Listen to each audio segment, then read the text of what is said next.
For our next segment, we're covering the best Christmas movies of all time. Of course, we want to hear your favorites too, so leave them in the comments. Joining me today for this important and necessary conversation is Rachel Simon for Bustle, Matthew Jussim from Men's Journal, and Janice Williams from Newsweek. Hello. Thanks for having us. Taking time out of your busy schedule to debate the important issues. Let's get into it. Our first category is unconventional Christmas movies, and let's start with a long-running debate. Is Die Hard a Christmas movie? We're already having passionate responses. Before we get there, first, let's watch a clip of the trailer. It's Christmas Eve in L.A. But a team of terrorists. You want money? What kind of terrorists are you? Who said we were terrorists? Have their own holiday plans. And I'm telling you, just gonna have to kill me. Okay. We do it the hard way. But the one thing they didn't plan on was New York cop John McClane. Got invited to the Christmas party by mistake. Who knew?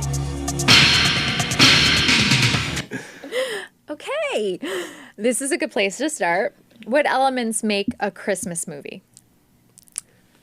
I guess I'll start. Well, for one thing, all I want to do is watch Die Hard. But I think I wrote about this in the piece that I put together about Die Hard being a Christmas movie. It kind of does come down to personal preference for people, what they define a Christmas movie as. For me, I'm kind of on the broad side where if you have Christmas references, some Christmas songs, even if it's not directly about Christmas, I think you could call it a Christmas movie. Although I think people who are more traditional about it, that's okay too. But for me, that's why I think Die Hard does fit into the box, because as you just saw in the trailer, literally the first thing they said was, it's Christmas Eve. So to me, if it's set there, there's lots of references. So that's at least. So for you, it's location and time. And references.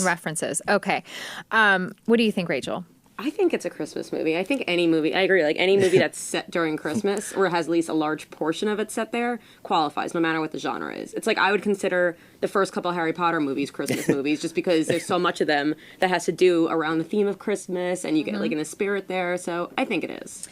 Janice, you wrote about a new poll on the Die Hard debate. What were the results? There were basically more than 50% of Americans that do not believe that Die Hard is a Christmas movie. I am one of them.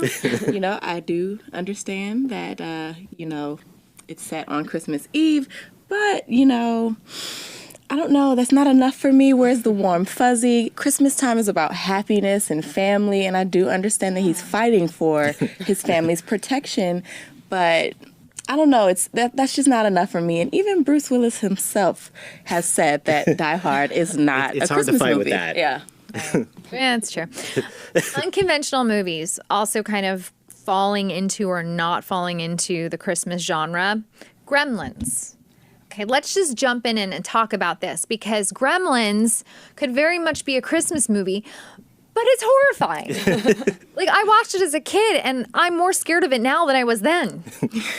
It definitely has some of those like scary elements that you almost be like, why isn't this like a Halloween movie? Obviously, part of the story revolves around that, it's a Christmas gift. So I feel like that kind of puts it in the box. But I get what you mean, because as you were just saying, when you think of Christmas movies, you do kind of think of kind of that warm, fuzzy feeling or that sentimental feeling of, of It's a Wonderful Life or something like that. So Gremlins, again, in my personal opinion, it is, but at the same time, I totally could see someone saying, I don't want to curl up with a nice hot cocoa and watch that movie on Christmas.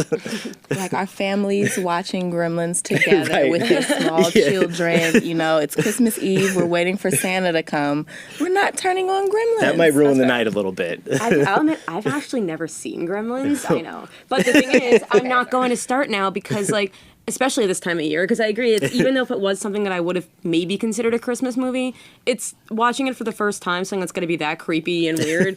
That's not how I want to spend my holidays. Honestly, if I could just make a highlight reel of Gizmo as a baby. He was really cute. He was really cute. He saves the whole thing. I had that stuffed animal, so I don't. It's worth it. But what are some underrated Christmas movies that you're a fan of?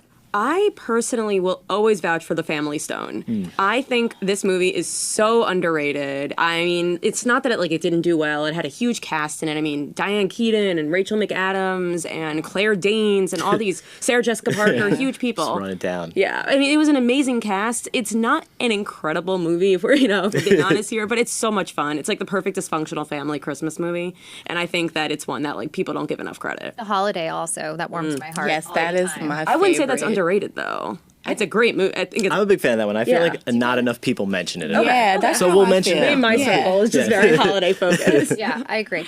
Well, I brought it up, so of course I agree with myself. Now let's talk about cheesy Christmas movies. And I hate that somehow we put the word cheesy in front of Hallmark. It's not cheesy. Strong, resonates with you. One of my personal favorites is A Boyfriend for Christmas. It's a Hallmark movie. Let's watch the trailer. As promised, one boyfriend for Christmas, Santa. He's a gift. Are you some sort of serial killer? The red bow on my chest? She won't return. I'd like you to meet my boyfriend. How long have you been seeing him? Where's he from? What's he do for a living? One question at a time. This guy's a fraud and a liar. Here's my Christmas present. You've been dating a Christmas present? That might be difficult to exchange. A boyfriend for Christmas. Tell me you don't want to watch that. I want to watch it. I would watch I it. want to watch it. It's so good. Yeah, and that's amazing. Suspenseful. And there's Santa. What's not to love about that, really? And she just makes a wish when she's younger, and then boom, it happens on Christmas. 'Cause that's the magic of Christmas at Hallmark. I should work for them. Anyway, Janice, what's your pick for cheesy Christmas movie? It's more of a recent movie. It's The Holiday Calendar. It's on Netflix with Quincy Brown, and it's so good.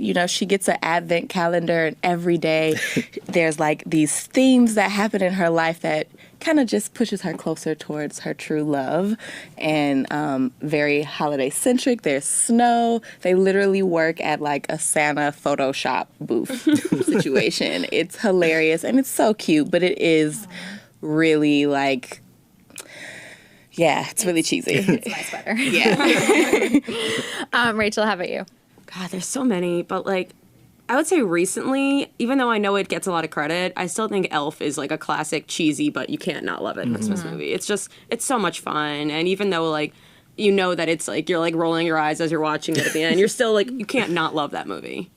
I never roll my eyes at that. Maybe just speaking for myself. I get teary-eyed. Something's wrong with me. All right, now let's get to the classics and hear your picks. Matthew, tell us yours. Yeah, so, I could go a few different ways on this because in a weird way, I do kind of think Die Hard and Home Alone to me are my classics because I just watched those growing up. Exactly. Yeah. But when I also hear classic, I think of movies like A Christmas Story and, who of us hasn't dabbled in the 24-hour marathon? And, I even remember as a kid, someone tried to put their tongue on the flagpole and it didn't go as bad as it did in the movie. But, that movie to me is just a classic and just a favorite. And to me, that movie completely just describes Christmas and just makes you feel like it's the holiday. Mm-hmm. All right. Finally, lightning round. Best Christmas movie of all time. You can repeat. Oh, boy. If you've already said it, I won't deduct points. Okay. Go. Home Alone. Die Hard. The Holiday. Boyfriend for Christmas. That's a wrap. Guys, that was so great. Thank you so much for joining us for this. Thank you again for having us. Festive panel. I don't want to transition away from the backdrop. Don't make me, Katy Perry. All right. They're making us change it back, but that's okay. We're waiting for Skype to be set up. I'll let you guys go on your merry ways. Happy holidays. Happy New Year, too. Actually, wait, before you go, New Year's resolutions. Ooh. New Year's resolutions. Backdrop. I just really want an excuse for the Whoa, backdrop. on the Got spot to now. think about this for a second. New Year's resolutions. If you don't have one, that's okay. We can try to find one for you.